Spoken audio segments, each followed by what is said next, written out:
आप जानते हो हिंदू धर्म के लोग बड़ों के पैर क्यों छूते हैं? आशीर्वाद लेने के लिए किसी बुजुर्ग के पैर छूना हिंदू संस्कृति का एक बहुत ही बड़ा अविभाज्य हिस्सा है। यह प्रथा वैदिक काल से चली आ रही है, जब इसे चरण स्पर्श के नाम से जाना जाता था। चरण का अर्थ है पैर और स्पर्श का अर्थ होता है बड़ों के पैर क्यों छूते हैं? आशीर्वाद लेने के लिए किसी बुजुर्ग के पैर छूना हिंदू संस्कृति का एक बहुत ही अविभाज्य हिस्सा है। यह प्रथा वैदिक काल से चली आ रही है, जब इसे चरण स्पर्श के नाम से जाना जाता था। चरण का अर्थ है पैर और स्पर्श का अर्थ है स्पर्श करना। यदि आप भारत से है तो आपने इस प्रथा का पालन कहीं ना कहीं अवश्य देखा होगा, लेकिन आधुनिकता के नाम पर हमारी संस्कृति लुप्त होती जा रही है। वही यह समय है जब हमें इन रीति रिवाजों के पीछे के कारणों को समझने की जरूरत है। आधुनिक समाज में विश्वास प्रणाली काम नहीं करती। प्राचीन भारतीय रीति रिवाज जीवन और इसकी यांत्रिकी की गहरी समझ में पैदा हुए थे, इसलिए वे समय और स्थान की परवाह किए बिना यही बात बड़ों के पैर छूने की परंपरा पर भी लागू होती है। यह केवल औपचारिकता नहीं है, बल्कि संपूर्ण विज्ञान है। इस लेख में हम बड़ों के पैर छूने की और इसके पीछे के कारणों का पता लगाने जा रहे हैं। अहंकार का नाश। सभी प्राचीन रीति रिवाजों से एक सामान्य उद्देश्य जुड़ा हुआ था, मुक्ति। प्रत्येक रीति रिवाज किसी न किसी प्रकार व्यक्ति के आध्यात्मिक विकास की चरम की ओर ले जाता है। मुक्ति के मार्ग में सबसे बड़ी बाधाओं में से एक है अहंकार।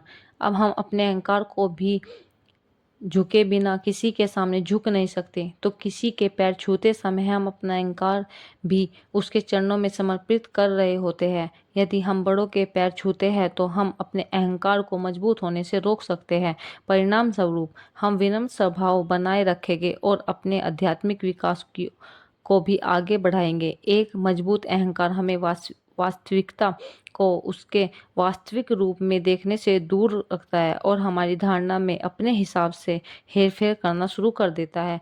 यह भी एक मुख्य कारण है कि लोग मंदिर में देवी देवताओं के सामने दंडवत प्रणाम करते हैं। आपने देखा होगा कि जो आदमी दुनिया में किसी न किसी के सामने नहीं झुकता, यहाँ तक कि वह मंदिरों में दंडवत प्रणाम करता है।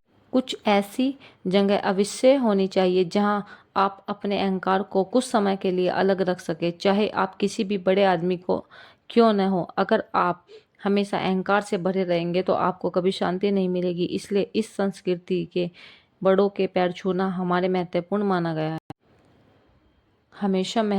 माना गया है। ऊर्जा का प्रवाह। हमारी नसें सिर से पैर तक पूरे शरीर में फैली हुई है। जब हम अपने हाथों से किसी के पैर छूते हैं तो दोनों व्यक्तियों के बीच एक संपूर्ण ऊर्जा चैनल स्थापित हो जाता है।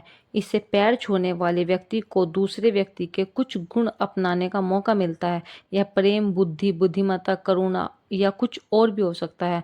ऊर्जा चैनल तब और भी महत्वपूर्ण हो जाता है जब कोई व्यक्ति हमें आशीर्वाद देने के लिए हमारे सिर पर अपना हाथ रखता है। हमारा उनके पैर छूना भी उन्हें सम्मान देता है, जिसे वे प्यार के रूप में हमें लौटाते हैं।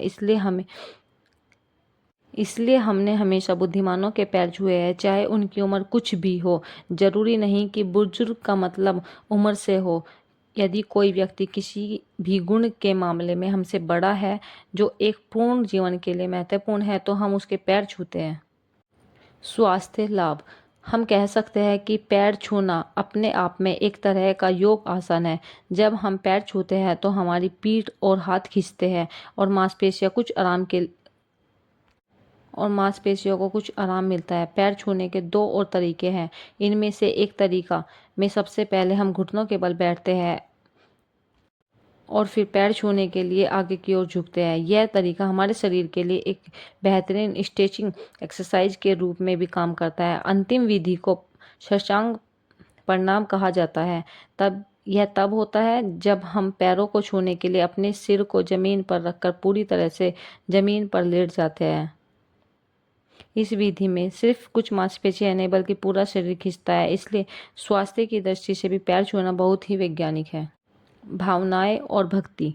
यद्यपि ऊपर बताई गई सभी बातें पूर्णतः मान्य है, तथापि मानव बुद्धि की और कुछ सीमाएं हैं। हर बात को सिर्फ तार्किक आधार पर उचित नहीं ठहराया जा सकता। हमेशा परे का कुछ ना कुछ होता है। पैर छूने का बहुत ही भावनात्मक आधार भी होता है। यह हमेशा औपचारिकता या अभ्यास के रूप में नहीं किया जाता है। यदि कोई व्यक्ति पर्याप्त संवेदनशील है तो उसे हमेशा लगेगा कि यदि वह वास्तव में दिल से दूसरे का आभारी है तो उसके चरणों के पास रहने, उसे गले लगाने की स्वाभाविक इच्छा होती है। दिल से दिल का ऐसा रिश्ता जुड़ जाता है जिसे शब्दों में बयां नहीं किया जा सकता। इसलिए शिष्य हमेशा अपने आप को अपने गुरु के चरणों में पाते हैं। रीति रिवाज का हिस्सा नहीं बल्कि एक भावना, प्रेम की भावना, भक्ति की भावना है। अगर आपको वीडियो पसंद आई है तो वीडियो को लाइक करें, सब्सक्राइब करें। ऐसी ही और वीडियो को देखने के लिए चैनल को सब्सक्राइब करें।